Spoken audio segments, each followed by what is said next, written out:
Bismillahirrahmanirrahim. In the name of Allah, most gracious, most merciful.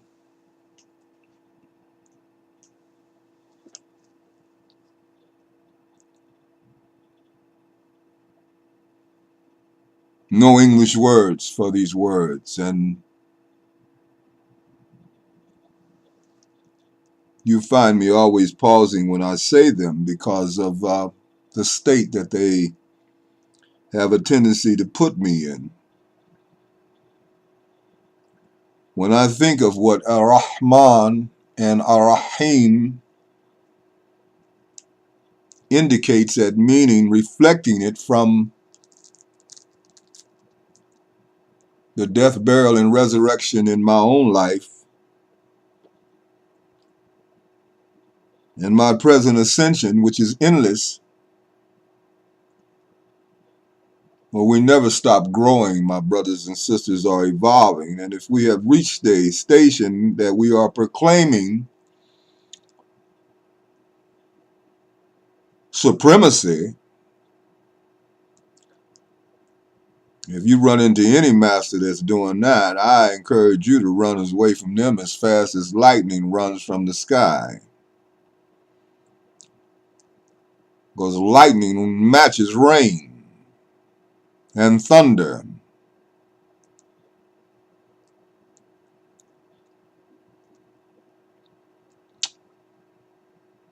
Abounding and astounding in awesome, spectacular grace, God does for us.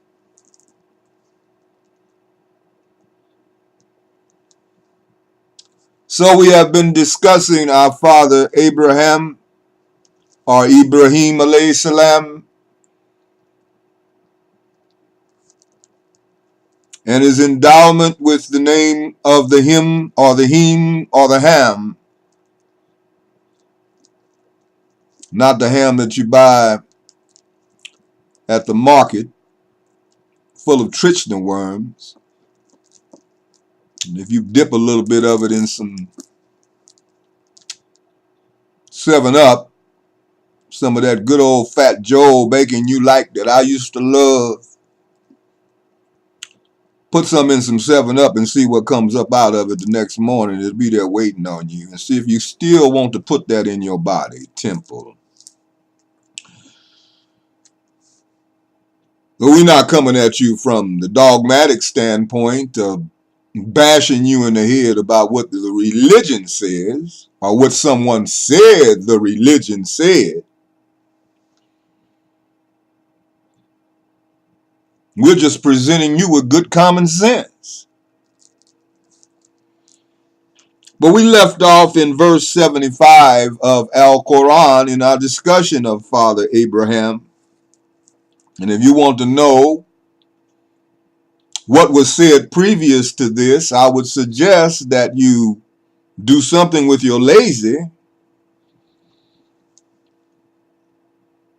and go back and watch the previous 2 videos. But we're now in verse 76, which is an essential ayat here. In his progress of becoming, his process of evolution, and we're not talking about Darwin and his theory. We're talking about life and its bent toward an ascension.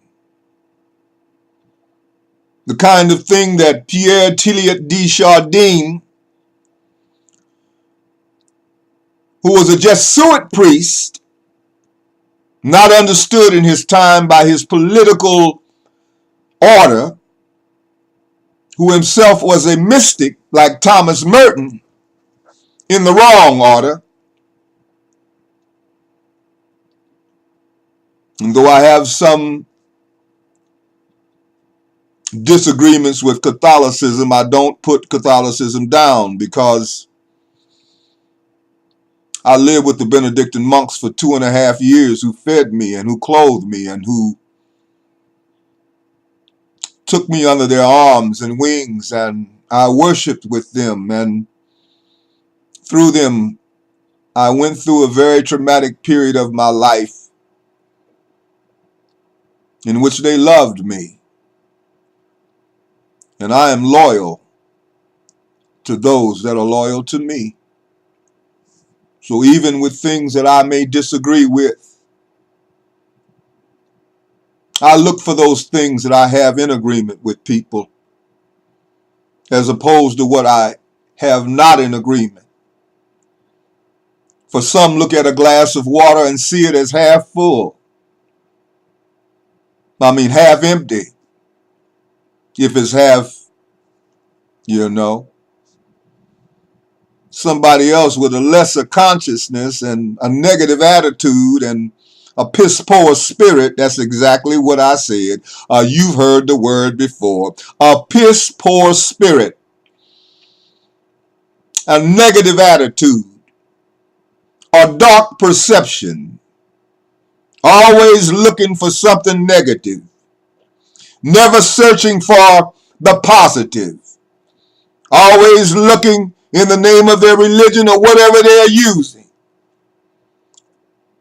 to separate and divide and to look for reasons of more division and separation. And that's because their hearts are dark and divided, and they are in a state of contraction psychologically,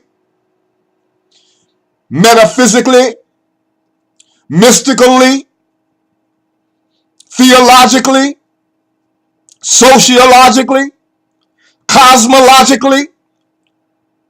And they are at this place that Quran says in Surah Al-Baqarah, in which it says, Fi kalubihim maradam fazadahumullahu marada. Walahum adhabun alimun bimakinu. Yakdibun. Then it says, Sumam bukman umyan fahum la yarjiun. Sumam bukman umyan, deaf, spiritually deaf. They have physical ears.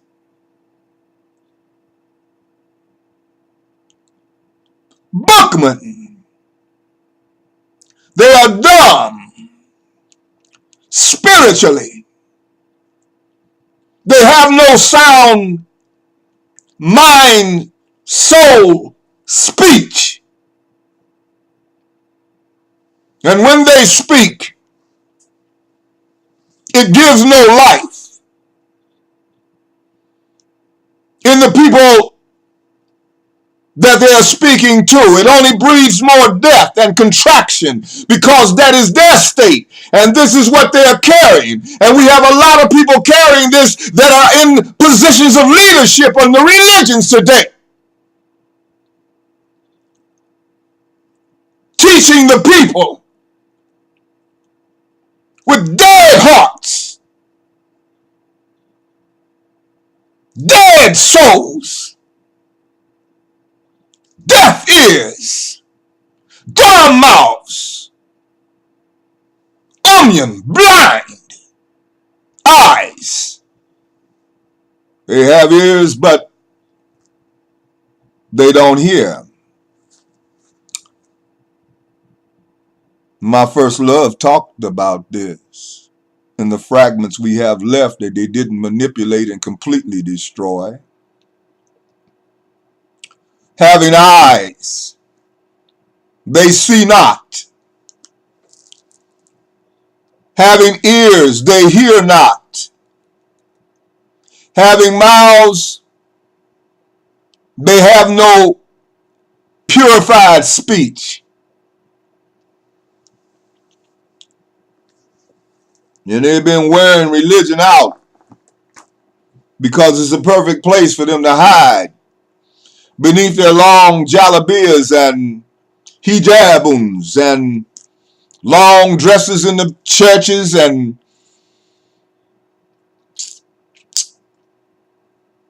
The New Testament in the Koine Greek that Miss Grove made me learn, because she said one day that I would speak to multitudes of people, and this is why she said she was so hard on me, that I would learn this language. And now Sister Grove, who was a white woman, an old white woman who was so beautiful, her skin was so soft, and she gave her life to teach these black children something about New Testament Greek, and she taught it to me, and now I realize it's down in my soul because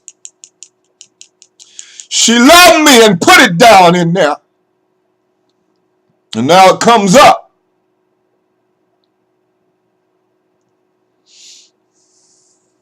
That is the language that they translated the so-called New Testament in.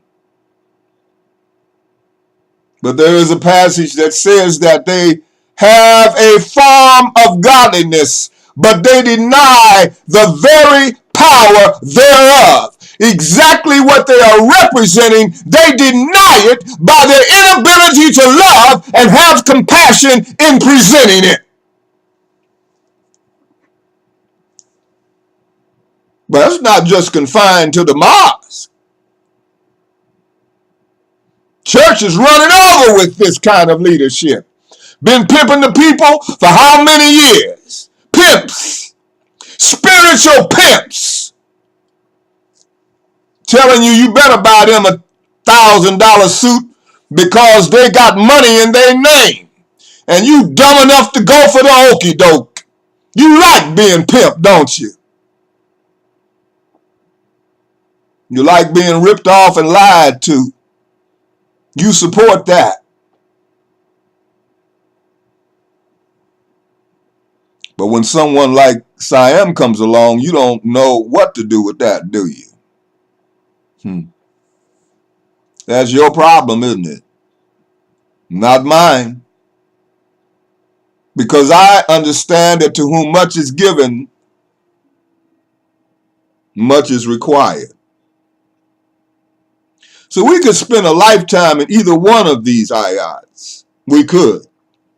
But we don't have a lifetime to spend. We don't know when our life is going to end. So time is short.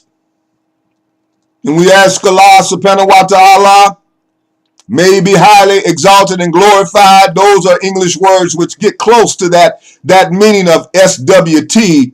May he be highly exalted and glorified. He is the excellency. He is the Shaikh. He is the Al-Malik. He is the King. He is the Rab. He is the Lord. He is the one.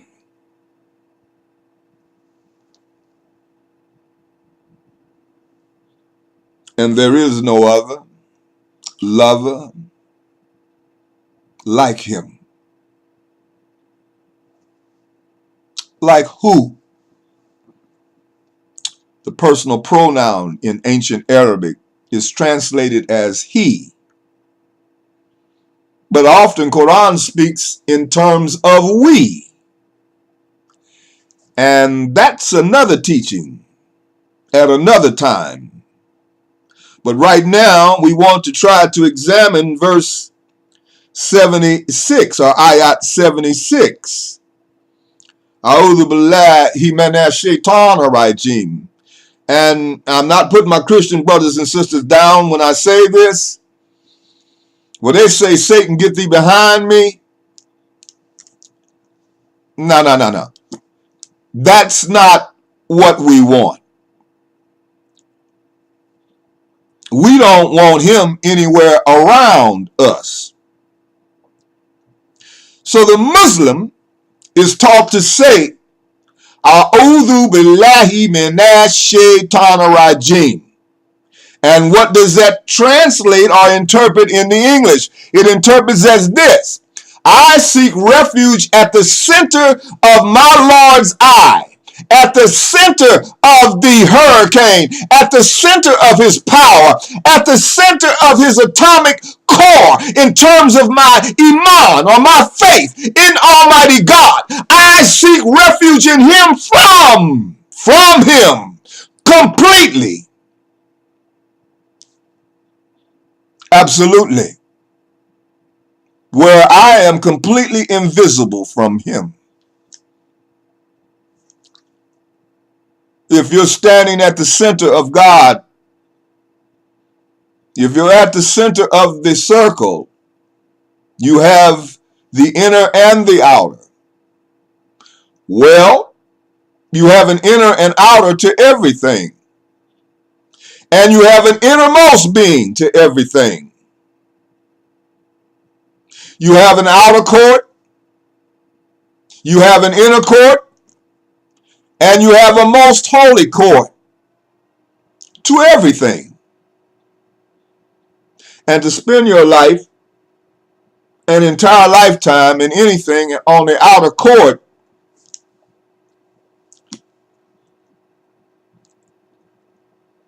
that's real sad. Because that means you lived a lifetime and you never even got in the door good. And when the death angel comes and says it's time to go, you're not going to have no rap. You're not going to be talking about, well, can I just, just a few more. No, death don't operate that way. When death comes, death say goodbye. It don't even say hello. It just say bye.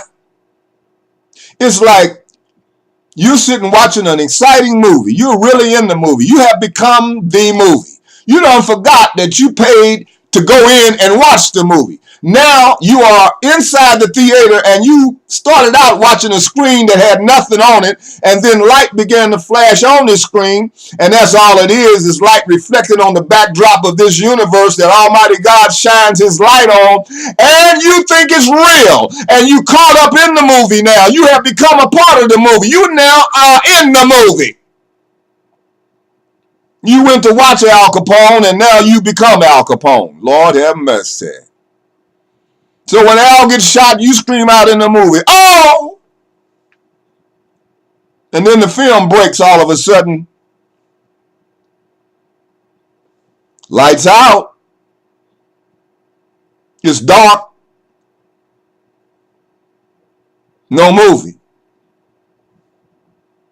That's death. And yet you walk around living as though you're going to be here forever. Like you know when the lights are going to be turned out. You have power over the lights, huh? You have power over the dial that clicks it, huh? And when Allah, subhanahu wa ta'ala, may be highly exalted and glorified, cuts the dial off, you are out the body. And you're not getting back in it to do nothing over again. So you need to get it right now.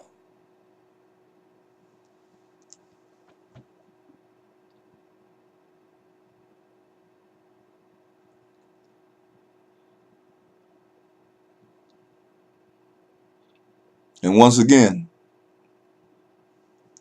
look, Ma, no hands. I come with no manuscript. I come with no thought out khutbah.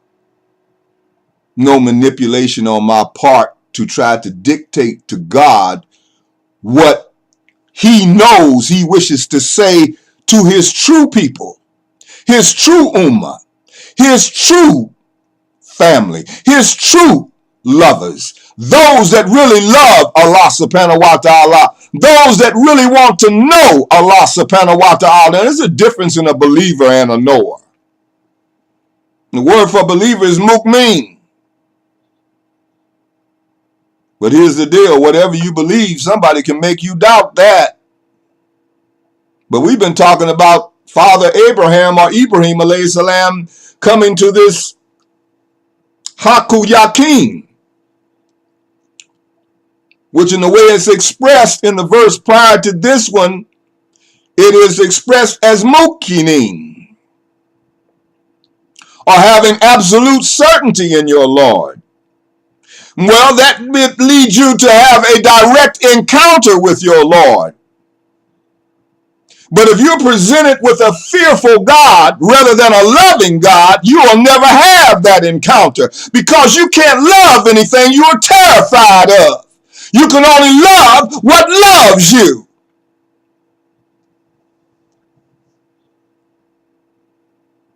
And the God I met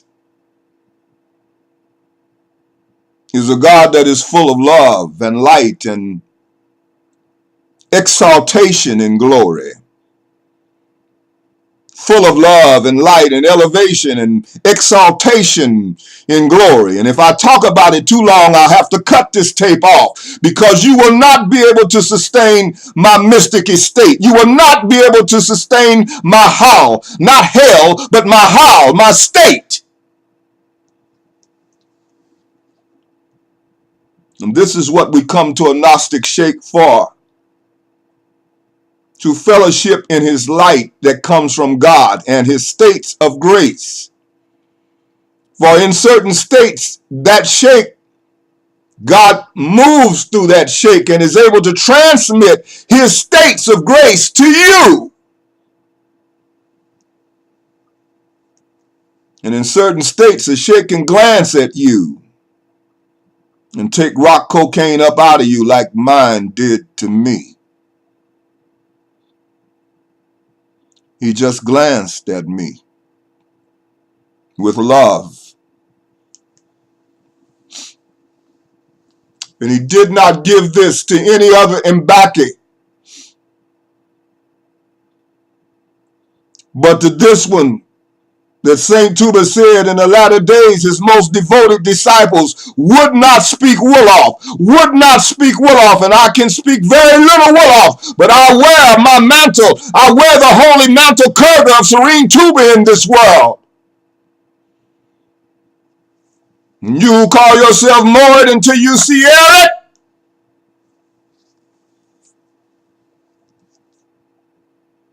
God, Allah subhanahu wa ta'ala, his holy prophet sallallahu alayhi wa sallam, and his Khadim Rasul is not with you until you are with his mantle, which is now in the west as he said it would be. For he said in the last days his sun would rise in the west and set in the east. But you get up every morning and look at the sun and see how God operates it. It doesn't fuss with Allah. It gets up every morning from the east and obediently, in a state of Islam, it travels across the sky for you every day and gives you light. And you take that for granted until it sets. But nothing about the movement of the sun ever tells you that that should have some correlation and reciprocation in terms of your own life doing the same thing in obedience to him who made you and who has loved you and kept you and taken care of you. It doesn't ring any register, does it? I wonder why.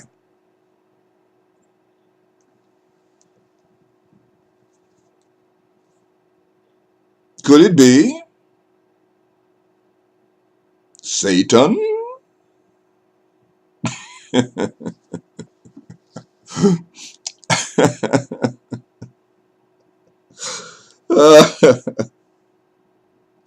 Verse 76, Ayat 76, it's the bomb. It's one, all of these are bombs. This is my favorite passage in Quran. I'm with you, Aisha Bey. This did it for me. This did it for me. It says here, before I give you A. Yusuf Ali's words, the Arabic text that I'm reading from says this. A'udhu billahi minash shaitanir rajim. Bismillahir rahmanir rahim. فَلَمَّا جَنَّ عَلَيْهِ اللَّيْلُ رَأَىٰ كَوْكَبًا قَالَ هَٰذَا رَبِّي فَلَمَّا أَفَلَ قَالَ لَا أُحِبُّ الْآفِلِينَ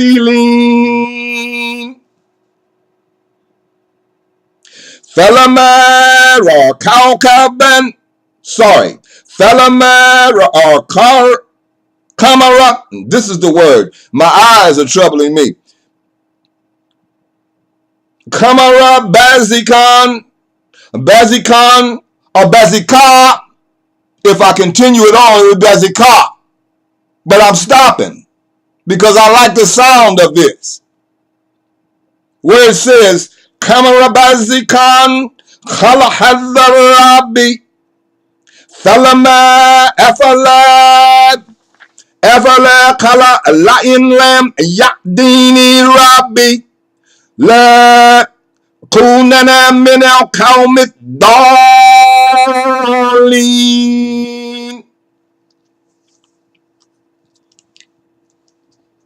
What does this say to us? Well, I actually read you 2 ayats, and I only meant to do 1, but I love the Arabic so much, and I love it so much because my first wife can tell you that I wept for days and nights, and she saw me weeping to learn this Arabic, which I thought I would never learn. My passion to learn it was so intense. My wife at the time was very internal, the mother of my daughter, Rabia. She said to me one night as she saw me weeping, caught me weeping, hungering to learn how to recite Quran in the original language. She said, baby, don't worry. She said, God hears your heart, and he will teach you. Can't nobody come to me talking smack about nothing because you're not the king who taught me everything I know. God taught it to me in spectacular ways that no institution can compare to. So I don't come talking off the top of my head. You can't bring me no hadith that you don't jacked up. Where you read 1 or 2 hadiths and you become a hadithun. Now you an authority of hadith. And what do you do with them? You take people back 1,400 years ago and leave them there. Like God is not present now? What? Did he stop operating when the prophet left? Sallallahu Alaihi Wasallam? Did God leave his legacy in the earth? Well, you won't find it at the University of Al-Azhar.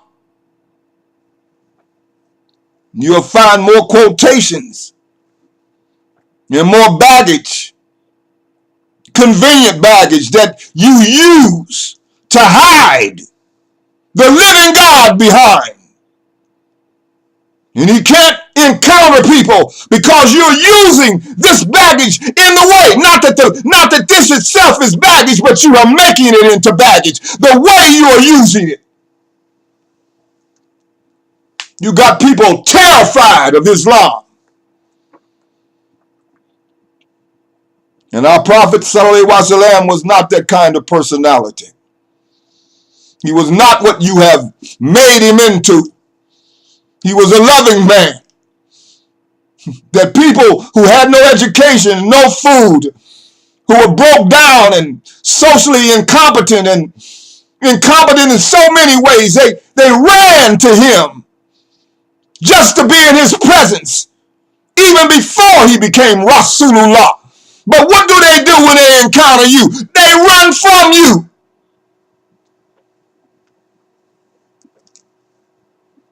They want to come to Islam, and by the time you get through with a week, no, even one day of dealing with them at the mosque, they never want to come back no more. And I don't blame them.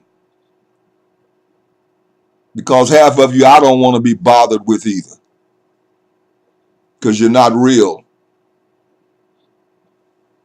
That's what I said. And my address is on the net. And me and my boys in this hood would love for a visit from you. Because if you come the wrong way, you're going to be met the wrong way.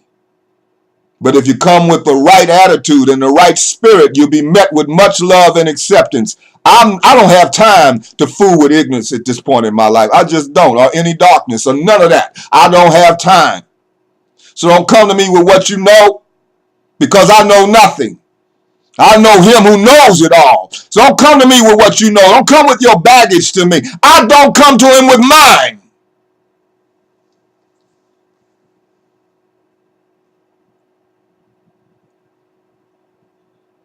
I come to him with my emptiness.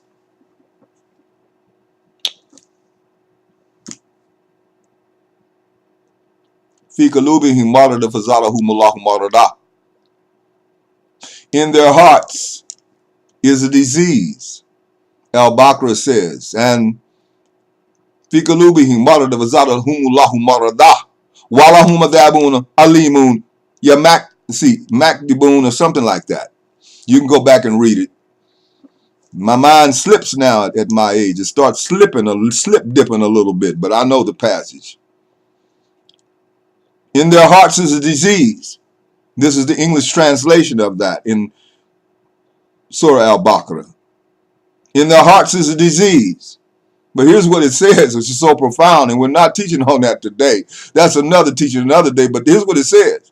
And God hath increased their disease. God does it. Why? Because they're untrue to themselves. That's why. You want to approach God living a lie, and you expect for the truth to embrace you. And that's the opposite of God. God is not lie. God is hawk. So if you come as a lie, you're not going to meet truth. If you come with hate, you're not going to meet love, because love is its own quality and it attracts its own quality. Light attracts light. Dark attracts dark. Good attracts good. Love attracts love. Joy attracts joy. Peace attracts peace. Salam attracts salam. Hate attracts hate. So whatever you are vibrating is what you're going to make happen in your world. And this is what's happening to our father Abraham in search of his existential meaning in life, his purpose for being born. He is now vibrating, truly vibrating, in his search for the ineffable, or the miraculous, or the profundity of encountering this power, which he knows has made him. So it says, when the night covered him over, he saw a star.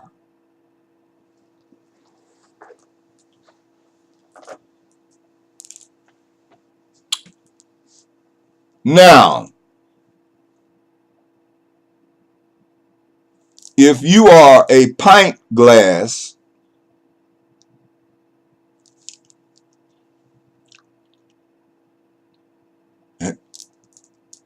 you can't handle a gallon of water.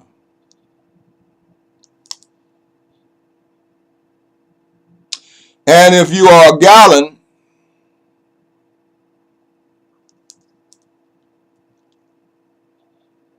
you can't handle an ocean. Why did the ancient masters speak in parables and symbols to people? Were they telling lies? Why did Isa or Yahshua alayhi salam, why did he speak in parables and poetical statements that were full of symbols? They did so because each person has his own capacity.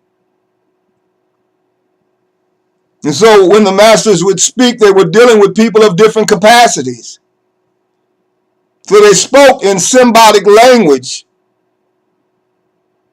that would open up according to one's inner capacity on the collective unconscious level.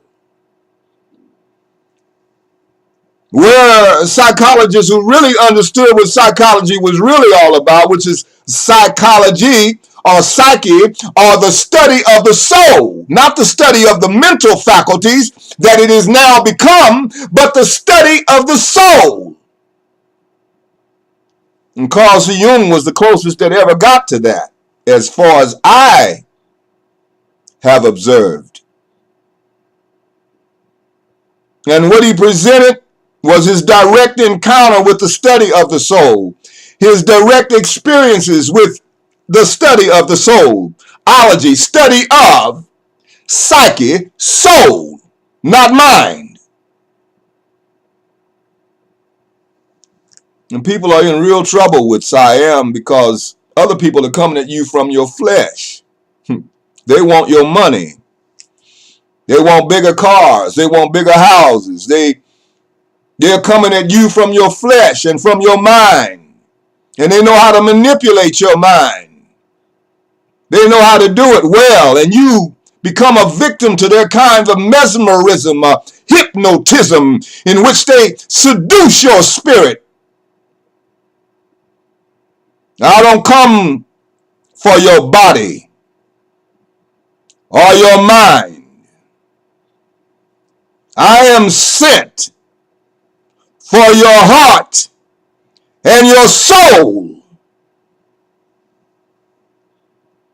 because this is what God wants from us.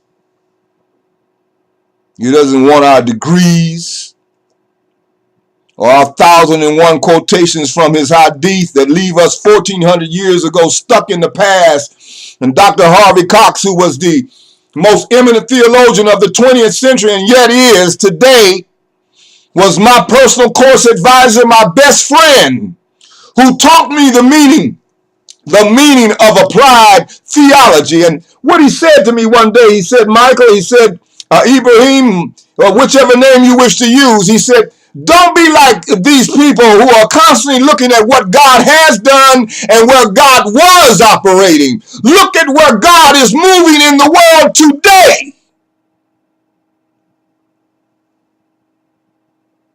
And you love saying Allahu Akbar, but you don't know what it means. It doesn't mean God is the greatest. It's more like God is the greater, the greater, the greater, the greater, the greater, the greater, and it goes on. In other words, whatever God has done, he can outdo that and do it better than he did it before. And you are living in a day and time which is the greatest day and time for you to be a Muslim or a Christian or whatever you calling yourself.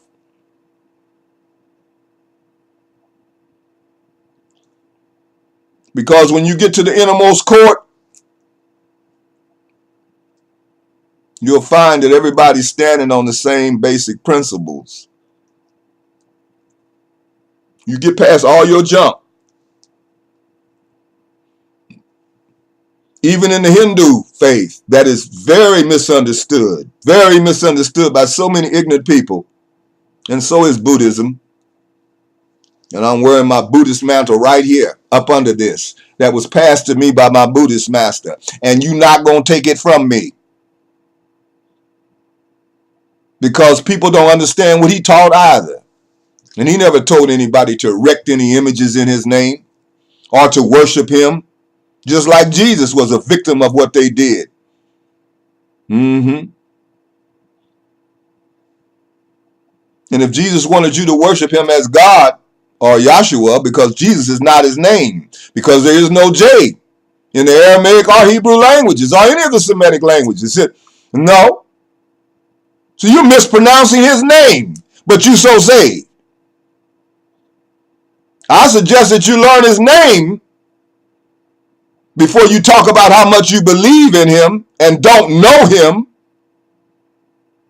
Because if you knew my first love,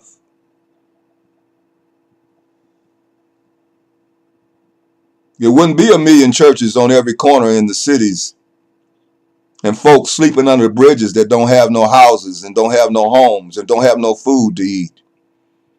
Well, all of our young people wouldn't be in prison dying every day or on the streets getting their heads blowed off. And the sisters wouldn't be out here being raped and all the things that's going on while you are pimping the people in all your churches all over the place. You rich and you living in the outskirts of the city while your parishioners are in the ghetto where they don't have nothing to eat and you eating high on the hog. This is wrong. And the same thing is going on in the name of Islam. But when the night covered him over, now you can read that passage and what you'll see is just a regular night that it got dark. Now that is one interpretation. That's the least.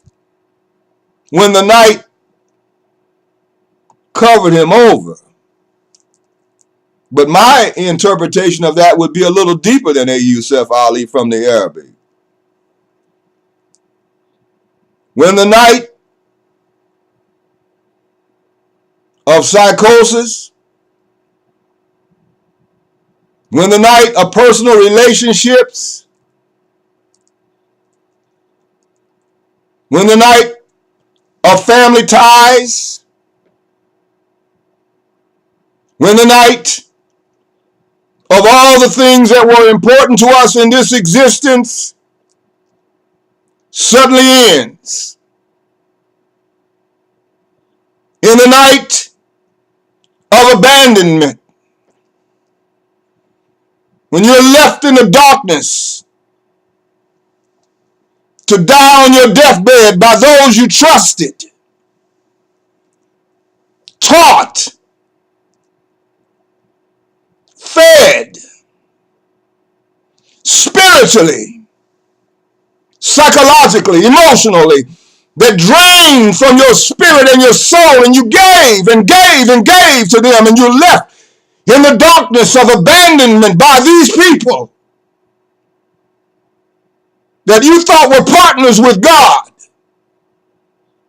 You trusted and loved them more than you loved God, and you're left in the lurch of the darkness of the night.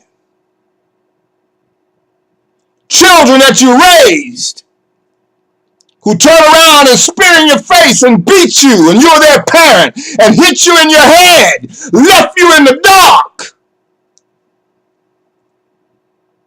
Abandonment. Psychological estrangement from all that you had confidence in.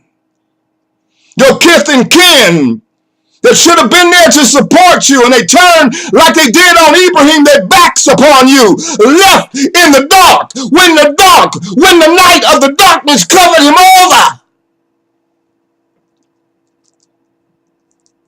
Totally left by all. Now dependent upon no one but God. In the dark, when sickness came upon you, and you couldn't function like you once did, and people who took advantage of you in your health, they're now gone, and it's dark. In your aloneness and your estrangement, no fellowship with anyone. When the night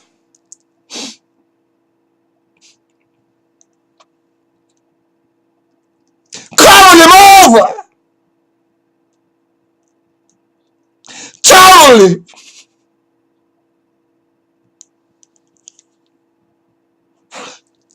when he couldn't see the way,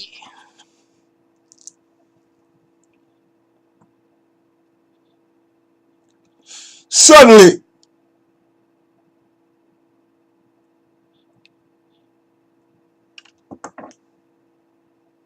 in this soul darkness, when there's nothing else to depend upon, when there's nowhere to turn but to God,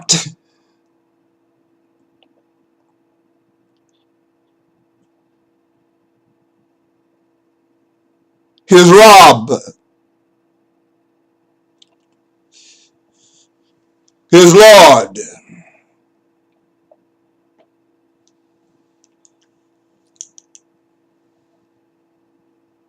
allows him to see a star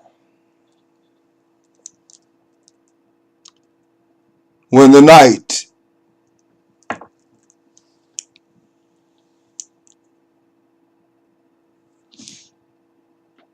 completely covers him over. And this is called in Tasawwuf, not in Sharia. That's outer. Do you want to stay on the outer court for the rest of your life as a so-called believer? Or do you want to stay as a mu'min? Or do you want to become an arifin? Do you want to know God?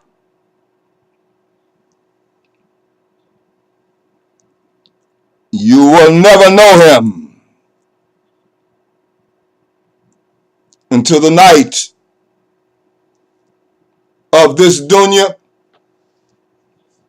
and the night of the five senses and the five physical senses becomes dark.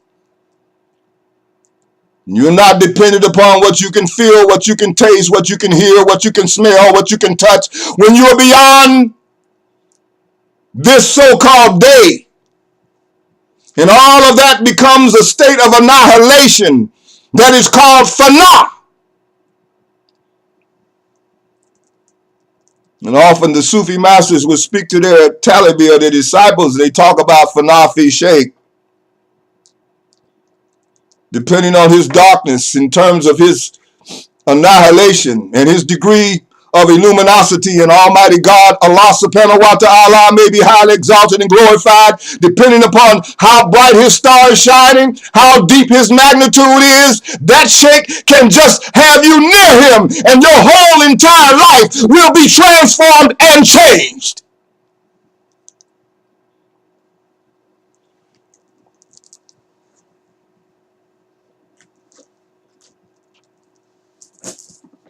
And we have only touched the surface of this in this tape, and look how long we have been talking. So we're going to come to a close as we read this in the Arabic out of respect for Allah subhanahu wa ta'ala, may be highly exalted and glorified. And we'll talk about this darkness, inshallah subhanahu wa ta'ala, may be highly exalted and glorified on this 23rd day of holy Ramadan.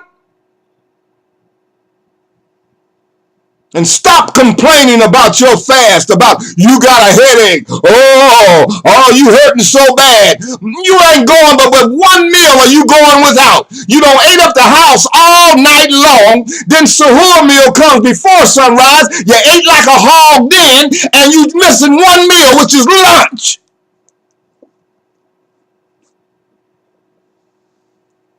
God has brought you an easy fast. In the Sharia, you miss one meal, lunch, you're lying. And Senegalese don't miss no meal. You go to Senegal, I'm going to tell you something. They can be broke as broke dog, but they going to eat indiki, breakfast, ayn, or they're going to leave the bank and eat that. You can't go to the bank in Senegal when it's time for lunch and expect nobody to serve you. When you get there, they will be gone from the teller. There will be none. They in the back room eating yassa gana because it's lunchtime. But in this culture, half of us don't eat lunch anyway, or breakfast. You know why?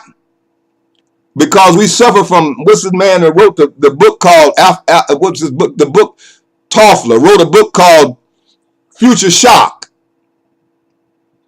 Our pace is so fast now, I stepped out my front door the other morning and people were shooting down Capitol, just like one of Nahum, the prophet in the Old Testament, talked about chariots speeding through the streets like lightning. And that's just what they're doing. And I looked at how fast they were driving, trying to get where they were going. And the thing is, they're all headed in the same place. They're all going to the same place. And they're running over each other to get there. And it's right around the corner of the second largest graveyard in the whole nation called Crown Hill Cemetery. That's where they're all rushing to get. Because the night has not yet covered them over so they can see their star,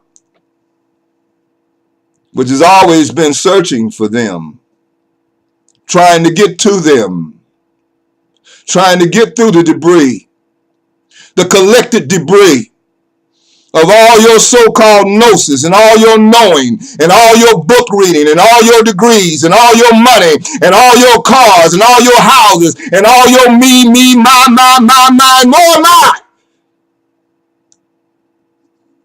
You're in the light of illusion. And the dark night of the soul has not come for you yet. So you remain really blind, using eyes that are physical, but you never had your spiritual eye open. You are blind. You've never had your physical ear open. You are deaf. You've never had purified speech, so you are dumb. Yarjiun, return. You can't get back. To what? Your primordial origin. Your DNA. Your cosmic stamped indelibly blueprint that God put at the base of the atomic core of yourself. Because he who knows his Nafsihu knows his Rabbahu. He who knows his atomic core knows his Lord. And you know everything but that, don't you? Oh, you so learned.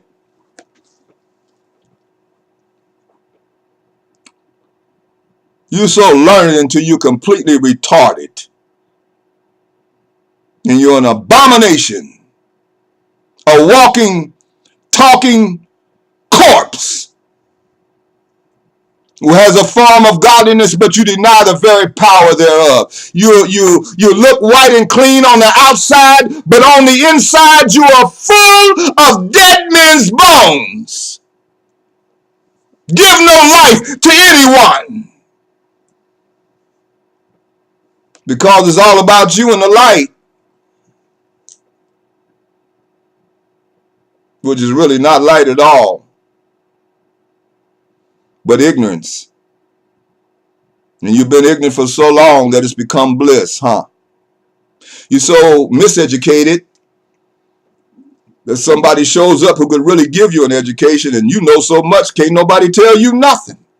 They know so much.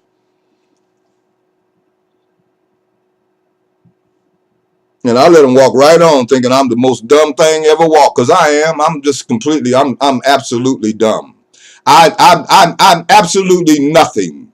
Absolutely. And the more nothing I become, the more of the star that I see in my darkness. The more I give me up, the more I see his light shining in my darkness. The more I trust him, the more I see his light shining in the darkness. I see a star.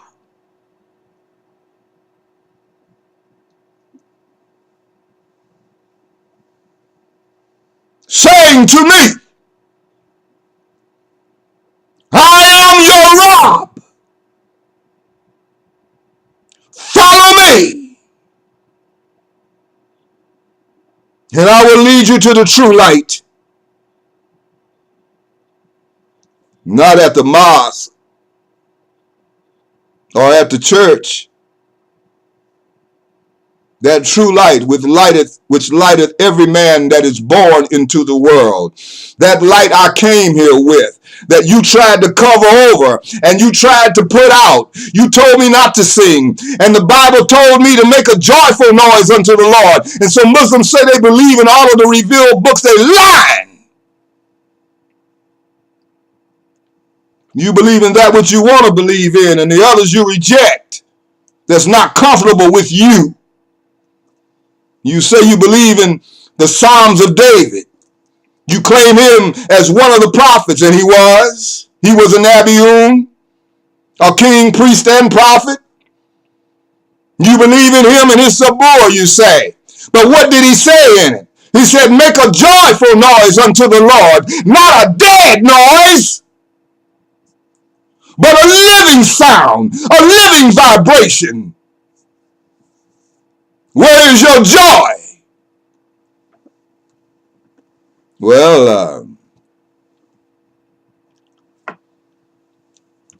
you can't bring what you ain't got, can you?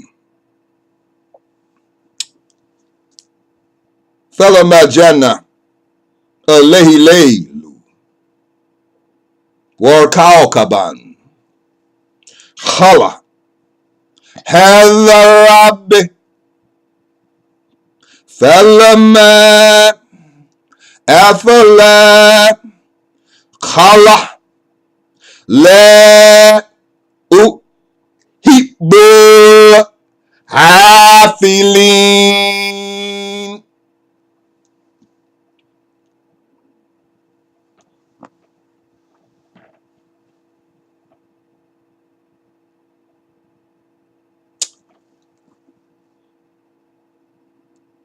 When the night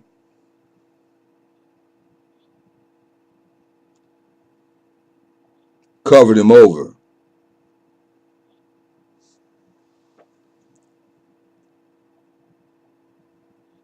he saw a star.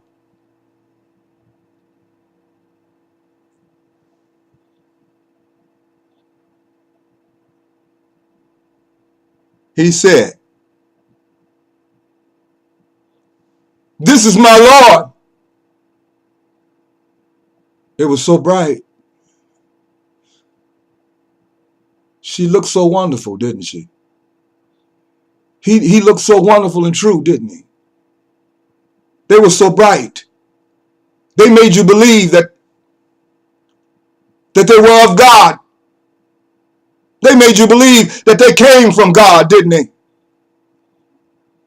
Did they get in your arms and pray and cry the day before, and then the next day throw your prayer beads through your mailbox slot and walk out your life without even telling you goodbye? This person that you spent so much time with, that you healed, that you helped, that you taught, you thought they were a star, didn't you? That you thought they were God, didn't you? You thought they were of God. They gave you a trip to Africa and you thought they were God, didn't you? You forgot.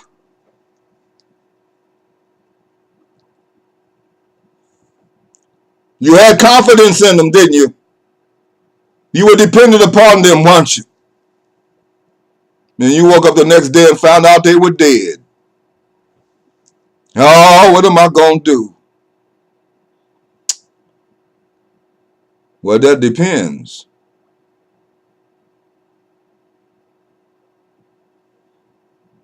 He said, when he saw this star, this is my Lord. He's being tested tough here. And if you have the hand of God or the finger of God on you, you're going to be tested in this existence. Wastenu bisabri wasala. This is my Lord. But when it's set, he got enlightenment. Not like us. Oh, I wish they'd come back. I miss them so much. Oh, I don't know what I'm gonna do without them. They handled my everything. They take care of my medicine. They did this. That's what they want you to be. They want you to be lost. They want you to worship them. This is what they want. They didn't come to help you. They came to help themselves, rubbing up against you. And that's not love. That's what a common dog does, and a cat especially. You think they're loving you? They're not loving you unless they're loving you of God. This is my Lord. But when it said, he said,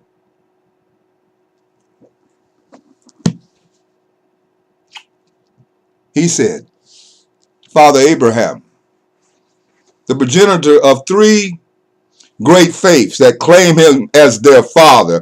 And you are supposed to follow the attitude and the example of your father. If you are a son and daughter of a father, then you're going to do what the father does, aren't you? Otherwise,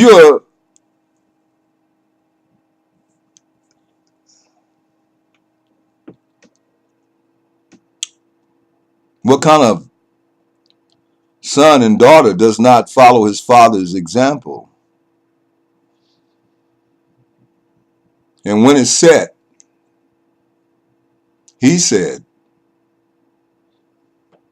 and it's all going to set,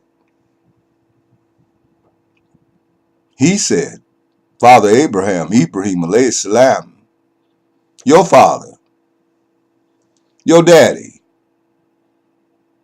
the one who set the example, and through his example, we now have three great religions in the world that we all claim allegiance to. Some kind of way back to Abraham, the progenitor and father of faith, of righteousness. He said, when it's set, oh, you not my Lord.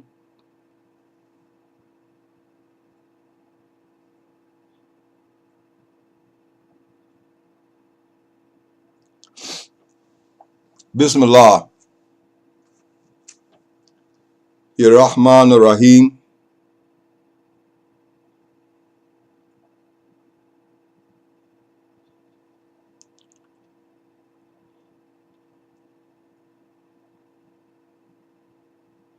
Alhamdulillah.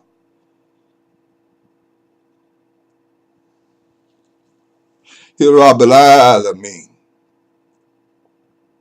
Ar-Rahman Rahim. Maliki Yawmiddin. Iyaka na'budu wa iyaka nasta'in. Ihdina al-siratal mustaqim. Siratal ladina an'amta alayhim ghayril mahdhubi alayhim waladdallin. Ameen. Sadaqallahu azim. Wadamiran kula adain to the rubana habla wasulana. Yeah, Allah. And you know what to do when I do this by now. If you sit there and don't do it, then don't do it. I don't care. But if you love me and you know I'm real, wipe it over your face at least. I'm blowing it on you now, and it's real. It comes from Allah. Subhanahu wa ta'ala as his ruah. Accept it in the spirit. I'm blowing it now on you.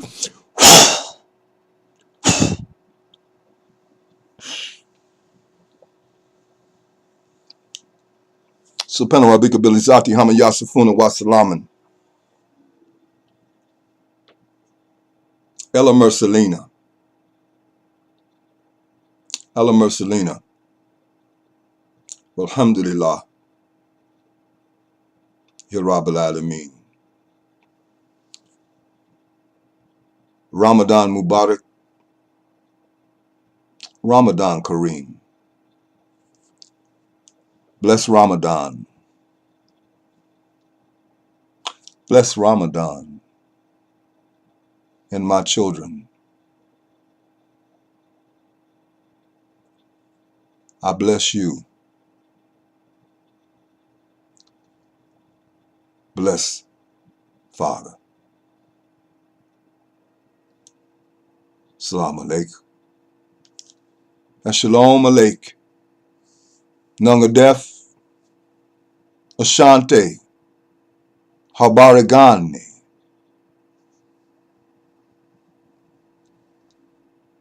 Yapa Yagin. Or Yapa Yagan. Namaste. Hotep. La ilaha illallah. Muhammad Rasulullah. You don't know what that means? Stick around.